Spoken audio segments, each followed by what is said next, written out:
और प्रांगण में विराजे हुए तमाम पेंशनधारक, आप लोगों के जीवन में आपने इस देश को और समाज को बहुत बड़ा योगदान दिया।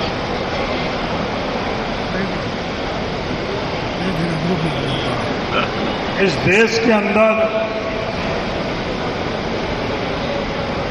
जो हमारी संवैधानिक व्यवस्था है उसके अंदर आप लोग जो सरकारी कर्मचारी के माध्यम से देश के अंदर जो आपका योगदान रहता है उसके लिए देश हर समय ऋणी रहता रहा और भविष्य में भी रहता रहेगा।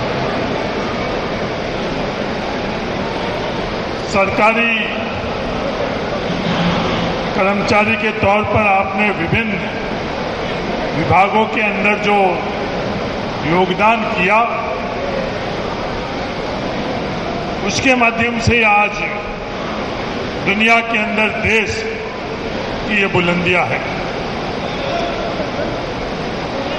हर सरकारी कर्मचारी चाहे वो किसी भी पद पर क्यों नहीं हो उसका अपना योगदान रहता है और किसी का भी बड़ा योगदान और छोटा योगदान नहीं। ये हमारी सोच छोटी रहती है जब हम लोग कहते हैं कि तथाकथित छोटे पद पर रहने वाले व्यक्ति का योगदान छोटा है और तथाकथित बड़े पद पर रहने वाला व्यक्ति का योगदान बड़ा है। इस व्यवस्थाओं के अंदर हर किसी का योगदान समान है, चाहे वो किसी भी पद पर क्यों नहीं रहता। सवाल ये जो व्यवस्थाओं के सामने आया कि जो देश के पास संसाधन है उन संसाधनों के अंदर सरकारी कर्मचारियों की कितनी हिस्सेदारी और भागीदारी रहनी चाहिए। उस सवाल के जवाब के अंदर सरकारी कर्मचारी का वेतन की व्यवस्था हुई। फिर सवाल यह हुआ कि सिर्फ वेतन तक ही देश के संसाधनों में भागीदारी रहनी चाहिए या उसके अतिरिक्त भागीदारी रहनी चाहिए। तो व्यवस्थाओं ने वो भी व्यवस्था करी कि वेतन के अतिरिक्त भी परिलाभ सरकारी कर्मचारी को मिलना चाहिए। इस व्यवस्थाओं के तहत जब कभी भी सरकारी नौकरी के अंदर रहते हुए अगर किसी का निधन हो जाता है तो उस परिवार के अंदर नौकरी का प्रावधान है और सरकारी कर्मचारी के निधन के बाद में उसके जो आश्रित है उस व्यक्ति को पेंशन की व्यवस्था और 60 वर्ष की आयु के बाद में ये 60 वर्ष की आयु भी कब तय करी गई? जब देश की औसतन आयु कम थी उस वक्त 60 वर्ष की रिटायरमेंट की आयु तय करी गई। क्या आज ये सवाल नहीं खड़ा होता है कि जब देश की औसतन आयु में वृद्धि हो चुकी है तो रिटायरमेंट की आयु में भी वृद्धि होनी चाहिए या नहीं होती? इस संदर्भ में भी दो राय है। कई लोगों का यह राय है कि साहब औसतन आयु से इसको आप जोड़ो नहीं और जितनी वर्ष के अंदर सरकारी कर्मचारी योगदान दे रहा उतना ठीक है और उसके बाद में वो दूसरे क्षेत्र के अंदर योगदान करें। मेरे ये बात करने के पीछे ये अभिप्राय है कि सिर्फ 60 वर्ष को मानकर और आप अपने तो सरकारी नौकरी के अंदर सरकारी व्यवस्था में तो रिटायर्ड जरूर हुए हो पर शारीरिक तौर के ऊपर आप लोग रिटायर्ड नहीं हो। तो सरकारी कर्मचारी के बाद में आप लोग किसी न किसी क्षेत्र के अंदर आपको योगदान करना चाहिए, समाज में योगदान करना चाहिए, देश में योगदान करना चाहिए, जिस योगदान से देश और समाज मजबूत हो। मैं भी एक पेंशनधारी पिता का पुत्र हूं और बाड़मेर जैसलमेर के मतदाताओं के कारण मुझे भी 5 साल तक लोकसभा के पूर्व सदस्य के नाते पेंशन मिली। तो 5 साल तक मैं भी पेंशनधारी रहा। उसी प्रावधान में जो पेंशन आपके सरकारी कर्मचारियों को मिलती है वही पेंशन 5 साल तक मैंने ली। भ्रम भ्रांति है कि संसद को बहुत ज्यादा तनख्वाह मिलती है, संसद को बहुत ज्यादा पेंशन मिलती है। पर हकीकत यह है कि 20,000 रुपये मुझे प्रति माह पेंशन मिली, पर पेंशनधारी तो मैं 20,000 में ही हुआ। अब एक और सवाल आता है कि जो आज के समय में सबसे बड़ा सरकारी कर्मचारियों के सामने सवाल है कि ओल्ड पेंशन योजना होनी चाहिए या न्यू पेंशन योजना होनी चाहिए। और पेंशन योजना और न्यू पेंशन योजना के अपने अपने तर्क हैं कि ओल्ड पेंशन योजना का अपना तर्क है और न्यू पेंशन योजना का अपना तर्क, पर हर इंसान न्यूनतम सुरक्षा चाहता है। उस न्यूनतम सुरक्षा के लिए क्या इस देश के पास संसाधन है, उसके माध्यम से हमको ये प्रावधान करना चाहिए, नहीं करना चाहिए? मेरा व्यक्तिगत मानना है कि वो न्यूनतम सुरक्षा पेंशन के माध्यम से हमें करवानी चाहिए।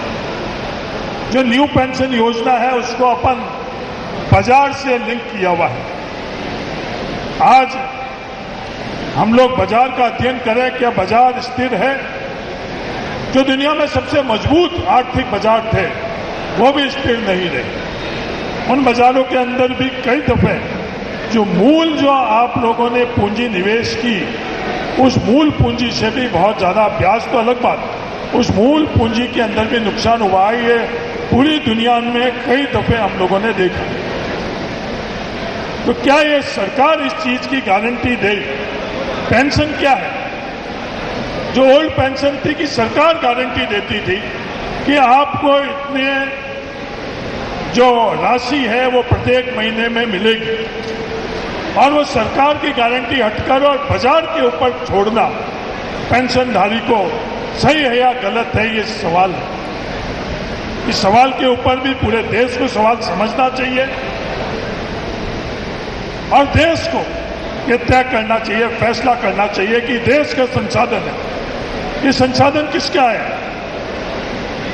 कोई भी सरकार के पास जो संसाधन है किसी व्यक्ति का मालिकाना हक, सरकार का मालिकाना हक नहीं है। सरकार के पास सिर्फ उसको खर्च करने का अधिकार है, और वो भी 60 महीने का खर्च करने का अधिकार राज्य सरकार और केंद्र सरकार के अंदर होता है। लोकतंत्र के अंदर सिर्फ 60 महीने का ही अधिकार है। तो ये ओल्ड पेंशन और न्यू पेंशन कि ये जो प्रावधान है उस संदर्भ में भी अब बहुत समय आ चुका है कि हम लोगों को देश को चर्चा करना चाहिए, उस पर पूर्ण विचार करना चाहिए। कई समाज के अंदर ऐसी व्यवस्थाएं बनी हुई है जो हमारी समाज की विफलता का प्रतीक।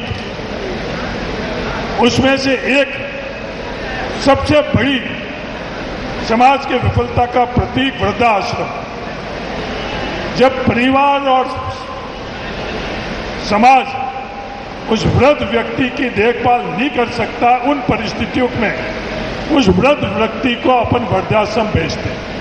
वो वृद्धाश्रम समाज में योगदान करके चलाया जा रहा है, वो सामाजिक योगदान हो रहा है।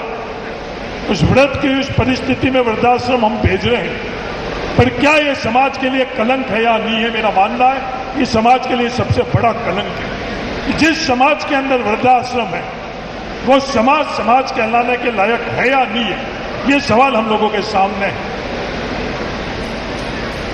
ये हमारे सामाजिक और पारिवारिक व्यवस्थाएं है जिसके अंदर हम परिवार के बुजुर्गों का, क्योंकि आज जहां कहीं भी हम हैं, जिस किसी परिस्थिति में है, हमारे परिवार के बुजुर्गों के कारण हम लोग इन परिस्थितियों के अंदर हैं, और आज उनको हम भूल रहे हैं।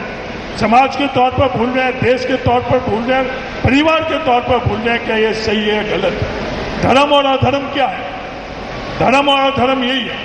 किसी भी धर्म के शास्त्रों में आप देखो, जो आपके मूल कर्तव्य है, देश के नाते आपका मूल कर्तव्य, समाज के नाते आपका मूल कर्तव्य, परिवार के रूप में आपका मूल कर्तव्यों के ऊपर आप ईमानदारी से खड़े उतरते हैं या नहीं उतरते। अगर आप उतरते हो तो आप धर्म के रास्ते पर, नहीं उतरते हो तो आप अधर्म के रास्ते पर। धर्म ये नहीं है कि अपन इन सभी पैमाने को नजरअंदाज करें और कुछ किसी रीति रिवाज से हम धार्मिक आयोजन के अंदर अपनी हिस्सेदारी और भागीदारी करें। ये तमाम सवाल हम लोगों के सामने खड़े रहते हैं। और ये सिर्फ जब ये वृद्धाश्रम की सोच हुई तो आज पूजने के लिए हम लोग गाय पूज रहे हैं, पर क्या गाय को हम लोग पाल रहे हैं? ये गौशाला किसका प्रतीक है?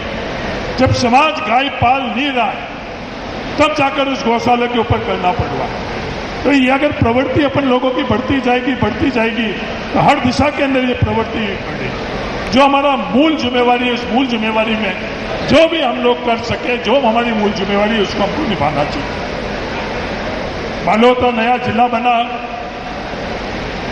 बना है तो आप लोगों की अब जिला कार्यकारिणी का भी गठन हुआ।